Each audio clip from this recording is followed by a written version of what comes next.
তোমাদের সকলকে আমার ইউটিউব চ্যানেল স্টাডি উইথ সনাতন সূত্র ধরে স্বাগত। আজকে তোমাদের সামনে আমি আলোচনা করব ক্লাস 7-এর তৃতীয় পর্যায়ক্রমিক মূল্যায়নের ভূগোল প্রশ্নপত্রের মধ্যশিক্ষা পর্ষদের যে নমুনা প্রশ্নপত্রটা রয়েছে সেই প্রশ্নপত্রটা নিয়ে।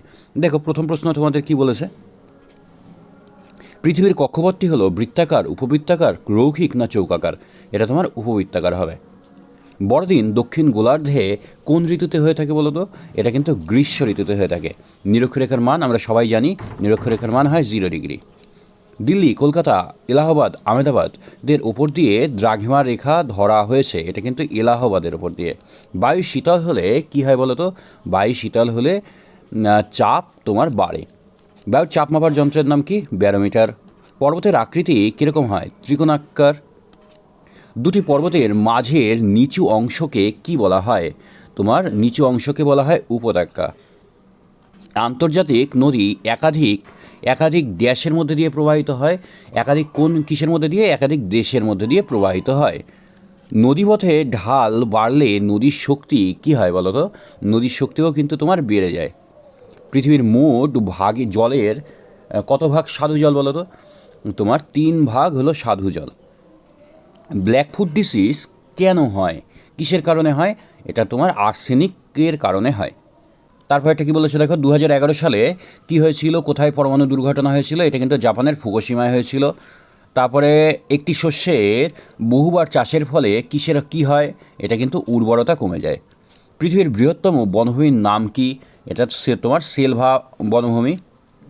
ড্যাশ বিশ্বের বাজারে তেলের দাম নির্ধারণ করে, এটা কি বলতো?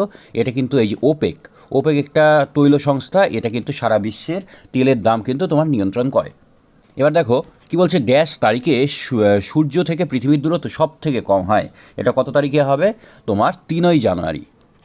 ড্যাশ দিনে 1 সৌরবছর হয়, কত দিনে? 365 দিনে তোমার 1 সৌরবছর হয়।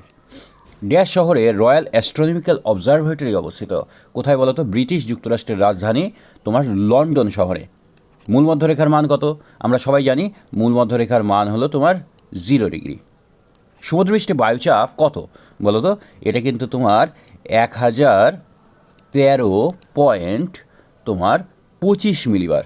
এবার বাম দিক আর ডান দিকে আমরা মিলিয়ে নিই। এখানে বলছে যে বায়ুচাপ কী হবে বলো তো? বায়ুচাপ তোমার এই যে মিলিবার এককে বায়ুচাপ মাপা হয়, তাহলে এটা হবে। স্তূপ পর্বত কীভাবে তৈরি হয়? স্তূপ পর্বত তোমার ভূ আলোড়নের ফলে স্তূপ পর্বত তৈরি হয়। দাক্ষিণাত্যের মালভূমি এটা কি বলো তো? লাভা গঠিত মালভূমি এটা। অন্তর্বাহিনী নদী কি? অন্তর্বাহিনী নদী হলো লুনি নদী। রূপান্তরিত শিলা এটা সাধারণত কঠিন হয়ে থাকে। কোন শিলা সহজে ক্ষয় পায় বলো তো? এটা কিন্তু তোমার পাললিক শিলা সহজে ক্ষয় পায়। কোন মাটির জলধারণ ক্ষমতা সবথেকে বেশি হয়? এটা এঁটেল মাটির জলধারণ ক্ষমতা সবথেকে বেশি হয়। লন্ডন অববাহিকা কোন নদীর তীরে অবস্থিত? টেমস নদীর তীরে অবস্থিত। ল্যাডোগা হ্রদ ইউরোপের কোন দিকে অবস্থিত? ইউরোপের তোমার উত্তর দিকে অবস্থিত। এবার আমাদের বলছে যে 2-এর প্রশ্নগুলো করতে বলছে। 2-এর প্রশ্নগুলো আমরা পিডিএফ থেকে দেখব। সূর্যরশ্মি কোনো স্থানে লম্ব হয়ে পড়লে কি হবে? সূর্যরশ্মি ভূপৃষ্ঠের কোনো স্থানে লম্ব হয়ে পড়লে সেই স্থানের বায়ু দ্রুত গরম হয়ে হালকা ও প্রসারিত হয়ে ওপর দিকে উঠে যায়। বায়ুচাপ কমে যায় এবং গভীর নিম্নচাপের সৃষ্টি হয়, কারণ তির্যক রশ্মি অপেক্ষা লম্বরশ্মি অল্প জায়গার মধ্যে পতিত হয় ও লম্বরশ্মি কম দূরত্ব অতিক্রম করে ভূপৃষ্ঠে পতিত হয়। ফলে লম্বরশ্মির তাপীয় ফলের প্রভাব বেশি হয়। উদাহরণ তোমার নিরক্ষীয় অঞ্চল। কেবলমাত্র ভঙ্গিল পর্বতেই ভাঁজ দেখা যায় কেন? কেবলমাত্র ভঙ্গিল পর্বতে ভাঁজ দেখার কারণ, জার্মান ভূতত্ত্ববিদ কোবারের মতে পৃথিবীর যে সমস্ত অঞ্চলে ভঙ্গিল পর্বত অবস্থান করছে, প্রাচীনকালে সেই সব অঞ্চলে অগভীর সমুদ্র ও মহীখাত ছিল।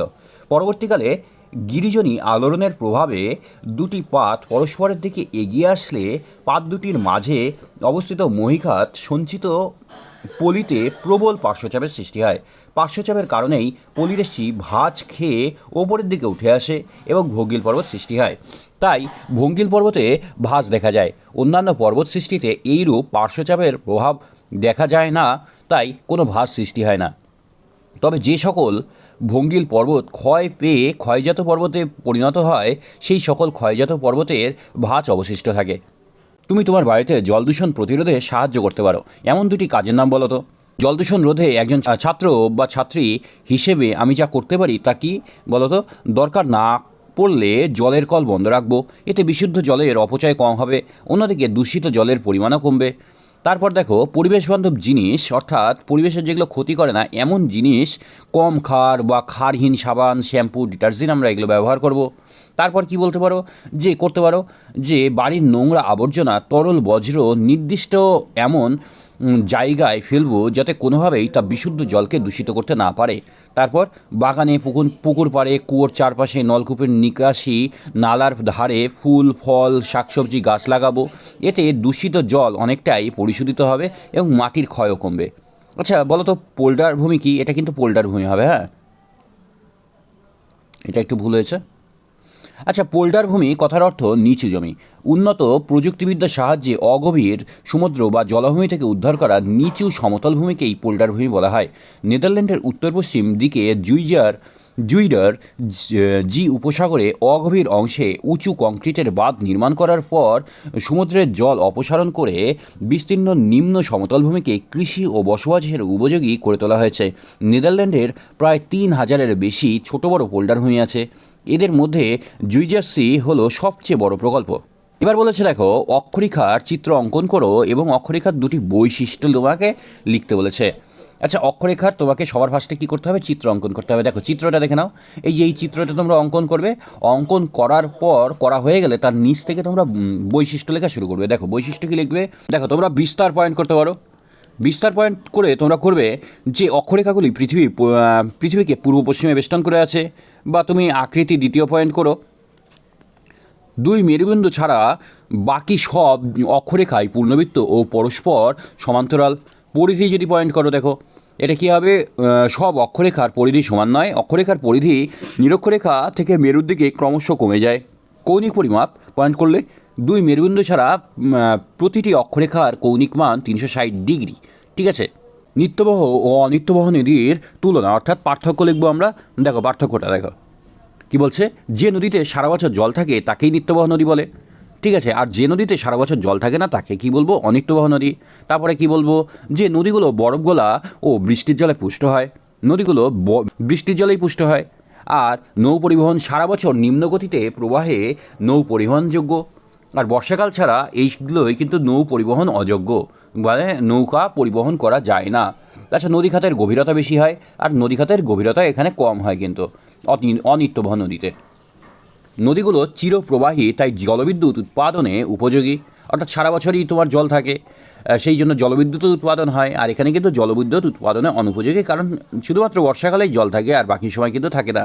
মানচিত্রে নিত্যবহ নদীগুলো নীল রঙের সাহায্যে দেখানো হয়, আর মানচিত্রে অনিত্যবহ নদীগুলো কালো রঙের সাহায্যে দেখানো হয়। নিত্যবহ নদীগুলোর দৈর্ঘ্য বেশি হয়, আর এই নদীগুলোর কিন্তু দৈর্ঘ্য কম হয়। কয়েকটা এখানে নিত্যবহ নদীর উদাহরণ দিয়েছে, দেখো গঙ্গা, তারপরে তোমার সিন্ধু, ব্রহ্মপুত্র। আর এখানে তোমার কয়েকটা নদীর উদাহরণ কি বলবা? যে অজয়, কেলেঘাই, ময়ূরাক্ষী ইত্যাদি। পরের কোশ্চেন দেখো কি বলছে, তোমার গ্রামের মাটির জলধারণ ক্ষমতা খুব কম, তুমি কিভাবে চাষাবাদ করবে বলো তো? কম জলধারণযুক্ত ক্ষমতাযুক্ত মাটিতে চাষাবাদ করার উপায়। এবার কোনো অঞ্চলে কৃষিকাজ মূলত মাটির উর্বরতা শক্তি ও জলধারণ ক্ষমতার উপর নির্ভর করে। আমাদের গ্রামের মাটির জলধারণ ক্ষমতা কম, তাই নিম্নলিখিত বিষয়গুলির উপর আমাদের নির্ভর করে চাষাবাদ করতে হবে। যেসব শস্য চাষ করতে কম জলের প্রয়োজন সেগুলো চাষ করা দরকার, যেমন গম, তরমুজ, মিলেট জাতীয় শস্য ইত্যাদি। বর্ষাকালে বৃষ্টির জল ধরে রাখার জন্য অধিক সংখ্যায় তোমার কি করতে হবে? পুকুর ও জলাধার নির্মাণ করতে হবে। গভীর কূপ ও নলকূপের সাহায্যে জলসেচের ব্যবস্থা করতে হবে। মাটি যাতে অতিরিক্ত জল শোষণ করতে না পারে সেই জন্য ক্যারেজ প্রথার মাধ্যমে জলসেচের ব্যবস্থা করা হবে। তো পরের প্রশ্ন কি বলেছে, যে কৃষ্ণসাগরে পতিত হয়েছে ইউরোপের এমন দুটি নদীর সংক্ষিপ্ত বিবরণ দাও। কৃষ্ণসাগরে পতিত হয়েছে ইউরোপের দানিউব নদীর সংক্ষিপ্ত পরিচয়। ইউরোপের দীর্ঘতম নদী হলো দানিউব, এর দৈর্ঘ্য হলো 2720 কিলোমিটার। দানিউব নদী জার্মানির ব্ল্যাক ফরেস্ট পর্বত থেকে উৎপন্ন হয়ে জার্মানির ক্রোয়েশিয়া, অস্ট্রিয়া, চেক প্রজাতন্ত্র, হাঙ্গেরি প্রভৃতি 10টি দেশের ওপর দিয়ে প্রবাহিত হয়ে কৃষ্ণসাগরে পতিত হয়েছে। এইসব দেশে সমুদ্র সীমানা না থাকায় দানিউব নদীর জলপথ ব্যবহার করতে হয়, এবং এই কারণেই এই নদীকে বিশ্বের সেরা আন্তর্জাতিক নদী বলা হয়। এই নদীর প্রধান উপনদীগুলো হলো সাভা, দ্রাভা, ইসাব, মোভারা প্রভৃতি। এই নদী বহু বিখ্যাত শহর কিন্তু এর পাশ দিয়ে তোমার গড়ে উঠেছে।